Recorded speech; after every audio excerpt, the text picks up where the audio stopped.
Fuck Marlon Wayans, nigga. West Side. Fuck you talking about, nigga. He's a bitch. I ain't never smoked no fucking crack in my life, nigga. Can't wait. Are you gonna watch the Diddy documentary? Eventually, but you know, I look, man, I'm not gonna keep throwing the dude under the bus, man, and serving time in prison. You know, I know Diddy, I know his kids. You know, it must be hard for them. You know what I mean? At a point, you know what I'm saying? Like, on a human level, I just go, all right, man, we did it. Just when it looked like the back and forth between Marlon Wayans and 50 Cent was finally dying down, Soulja Boy jumped in and flipped the whole thing back on its head. He came out swinging, throwing personal accusations at Marlon that instantly set social media on fire, and now the situation is louder than ever. What makes this wild is that Soulja isn't exactly coming from a clean slate himself. Old rumors and screenshots have resurfaced with people online claiming he's been wrapped up in similar situations before, including alleged ties to 50 that fans have argued about for years. None of this is proven, but the internet doesn't wait for proof. It reacts fast and brutal. Hey, Marlon, have you seen that the documentary, the 50 Cent? No, I haven't seen it yet. For Diddy? I haven't seen it. Oh, man, you working Everybody hard. telling me you got to see it. Yeah. I haven't seen it. Yeah, Part of me don't want to see it. You probably don't. Because it's all skewed, man. Like when you put stuff together, you create whatever narratives you want to. And at the end of the day, everybody being programmed. You know, right now the man's serving time. Right. You know, he went before the court. The court said this and everything is God. But God said this is what he got to do. He got to do 5 years in pen. Let him do his 5 years. This got even uglier because Soulja and Marlon already had tension months ago after Soulja made disrespectful comments involving Marlon's family, which crossed the line for a lot of people. That history explains why this blew up so fast and so personal. Honestly, Marlon might have been better off staying quiet, especially since this all kicked off after 50 dropped his Diddy documentary on Netflix. And for some reason, Marlon rushed in to defend Diddy of all people. And just like that, 50 Cent saw everything and decided he wasn't letting it slide. Not even a little. He posted a throwback image of Marlon Wayans from White Chicks with a caption that made his stance crystal clear. Keep my name out of your mouth. No warning shots, no soft landing, straight pressure. From there, it spiraled fast. Marlon clapped back by flooding his page with AI-generated images of 50, each one paired with captions clearly meant to embarrass and provoke. 50 and Puff have a long-term beef. It's personal. It's between him and Puff. And before it's between him and Puff, it's between both of them and God. Just the way Puff is down on his luck and 50's kicking a man when he's down. God is going If 50 ever luck turn on 50, you got to be careful what you put out. There's a karma to every action that you do. You think we'll see that day? Huh? You think we'll see that day? I don't think 50 does dumb stuff. You know, he's very smart, you know, in terms of his business. I think he already had his... I think we already would have saw it. He got shot 9 times. One image leaned into historical shock value. Another tried to push uncomfortable narratives involving Diddy, with Marlon claiming he was correcting the record. It wasn't clever. It was messy. The two kept trading shots like this until Marlon suddenly switched gears and posted a video on Instagram acting like he was above the drama and ready to move on. But here's the problem. His post told a totally different story. You can't light fires all day and then pretend you're about peace at night. All right, so I'm going to make it abundantly clear. I'm not here defending Diddy. I am here because I got dragged into this because somebody asked me a question and I had an opinion. Nobody's wrong for giving an opinion about any subject, period. I'm not here defending Diddy. Don't let the narrative fool you or get to you. Once again, somebody's creating narratives. This is my point. So please look at the whole clip that I did and then look what happens with the narrative. And that's what I'm telling you. Y'all people don't be sheep. Use your brain, use your freedom of thought, your freedom of speech, and don't ever let nobody bully you. Never. Don't let nobody bully you. You got me? Love. Now back to trolling this troll. People clocked the contradiction immediately, and opinions came flying in from every direction, including Soulja Boy, who clearly wasn't done stirring the pot. Like I said earlier, nobody was shocked when Soulja Boy jumped in to side with 50 Cent against Marlon Wayans, because this wasn't their first clash at all. These two already had unresolved tension from earlier this year, and it was never really squashed. The friction originally kicked off after Marlon publicly spoke out in support of the LGBTQ+ community and criticized Soulja's decision to perform at a political event tied to Donald Trump. That comment clearly struck a nerve because Soulja responded by taking things way too far and making deeply offensive remarks aimed at Marlon's family, specifically his transgender son, Kai Wayans. Soulja didn't just clap back. He spiraled, tossing insults about identity, family, and Marlon's past comedy roles, including jokes about white chicks. The backlash was immediate, with many calling his comments reckless and out of line. You think I performed for the president? I ain't even performed for that. I performed at a crypto event where y'all niggas don't know what the fuck y'all be talking about, nigga. Compare them two, nigga. Compare them two, nigga. Getting a whole big ass bag to perform at a crypto event or dress up like a white bitch. You thought I was at the inauguration, nigga. You thought I performed for Trump, nigga. So you went on the radio talking crazy out your neck, nigga. When you a ass nigga that dressed up like a white nigga. Them niggas made you dress up like a bitch. Legs white, your face white. Them niggas gave you titties, nigga. Ass. Ain't shit to say to me, nigga. Marlon wasn't quiet either. He fired back by clowning Soulja's career status, appearance, and relevance, straight up questioning whether anyone in the industry even takes him seriously anymore, argued that Soulja only keeps getting away with wild behavior because, in his words, he's already fallen so far off the radar that there's nothing left for the industry to take from him.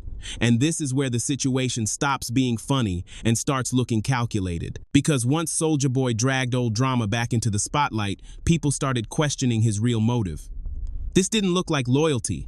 It looked like opportunism. Soulja wasn't just defending 50 Cent. He was clearly trying to settle old scores with Marlon Wayans. And stop getting tattoos when you're that black.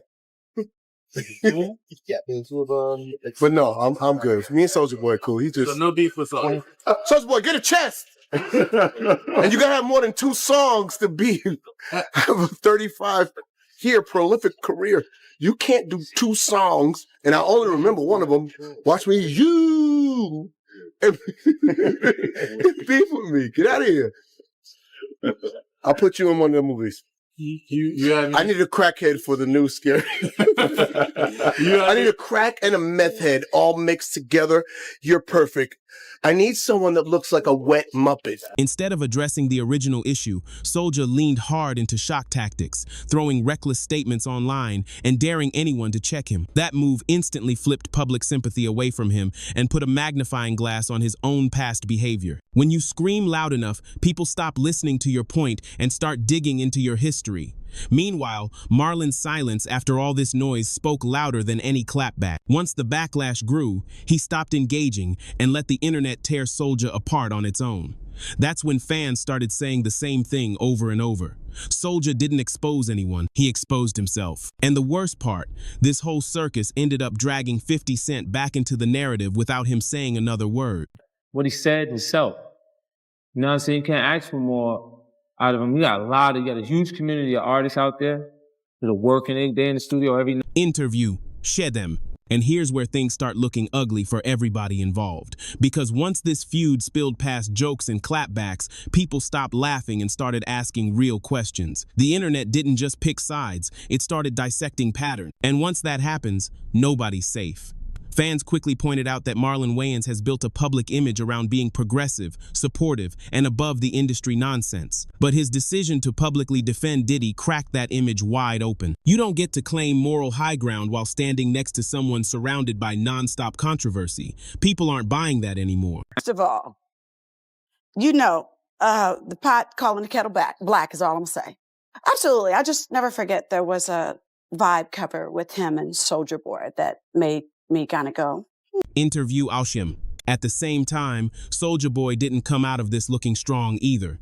His constant need to jump into drama made it clear this wasn't about principles. It was about attention. Every post felt louder, messier, and more desperate than the last. And hovering over all of it is 50 Cent barely saying a word while everyone else self-destructs. That silence isn't accidental, it's strategic. When people around you start arguing themselves into corners, the smartest move is to let them talk. By this point, the feud stopped being personal and started exposing something bigger.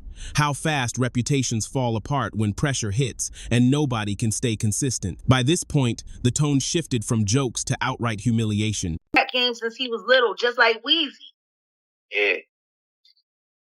And his booty been ran through quite a bit. Whoever his big daddy was threw him out ass naked into the hallway. He was walking around in the hallway. Has actually appeared on a magazine cover together. Damn. I know exactly who you're talking. Able to call other niggas on being a swish. Birds of a feather flock together. Interview. Dziewięć. Online critics weren't holding back, dragging Soulja Boy for clinging to a name and persona that stopped carrying weight years ago. People were blunt. The industry didn't abandon him recently. They stopped needing him a long time ago. Comment sections lit up mocking how Soulja still tries to demand respect while living off nostalgia. Fans questioned how someone pushing 40 could still be chasing attention like it's 2007, throwing insults online and acting shocked when nobody takes him seriously anymore.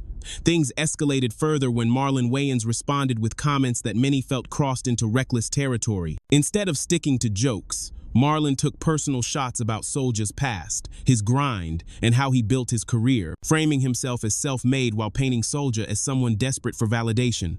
That back and forth didn't help either side. If anything, it exposed how fast insults turn ugly when egos get bruised and nobody wants to back down. What should have been a quick clapback spiraled into something way more uncomfortable. And this is where it gets even messier because people started claiming Soulja didn't jump into the feud between 50 Cent and Marlon just out of loyalty or old beef. They believe there was another motive driving his involvement.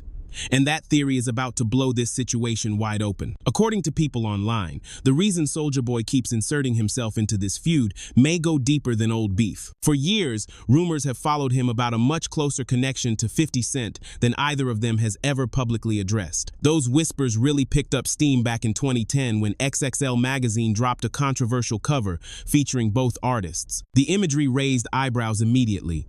Fans felt the pose, styling, and overall presentation were intentionally provocative. Whether planned or not, the cover sparked non-stop debate with many questioning why both artists were comfortable letting that narrative circulate. Instead of shutting the rumors down, neither 50 nor Soulja ever directly addressed them, which only kept the speculation alive.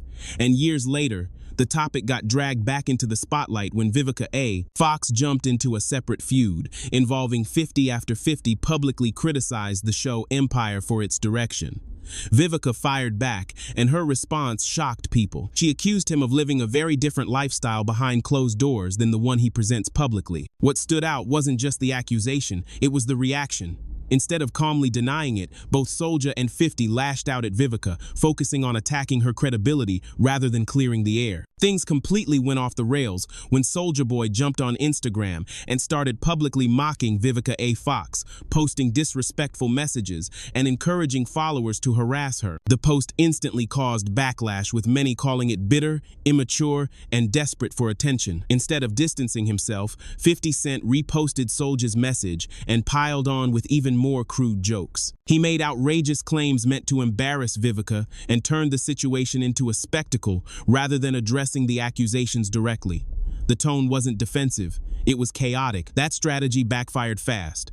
The internet didn't see confidence. It saw two grown men spiraling. And just when things couldn't get any messier, Jaguar Wright stepped into the conversation and claimed she had first-hand knowledge of private relationships between Soulja and 50. Her comments reignited old rumors and sent speculation into overdrive. Now, to be clear, all of this remains alleged. No receipts, no confirmation, just claims, reactions, and non-stop online debate. But one thing is undeniable. Soulja inserting himself into this mess opened the floodgates. As usual, public opinion didn't hold back. People flooded comment sections, questioning motives, calling out hypocrisy, and pointing out that no one involved looked clean coming out of this chaos. By this point, comment sections were ruthless. People weren't buying the excuses anymore, especially when it came to Marlon Wayans defending the documentary like it was some made-up hit piece. Fans pointed out that the film wasn't just opinion. It was legally cleared, carefully structured, and backed by real claims. That's not fiction, no matter how uncomfortable it makes certain people feel. Others went even harder, questioning why Marlon seemed so personally invested in protecting Diddy of all people. They argued that his long history of provocative comedy roles and outspoken public stances made his defense look less like principle and more like familiarity. Fair or not, that perception stuck, and that's really where this whole situation landed. Not on proof, but on patterns. When Soulja Boy jumped in swinging, it only amplified the speculation and dragged everyone deeper into the mess instead of clearing anything up. Now, I want to hear from you. What do you think about Soulja going after Marlon this hard? Do you believe Marlon was genuinely defending a friend? Or do you think there's more history there than he's admitting? Drop your thoughts in the comments. Hit like if this breakdown made you think. Subscribe for more deep dives like this. Share it so others can weigh in.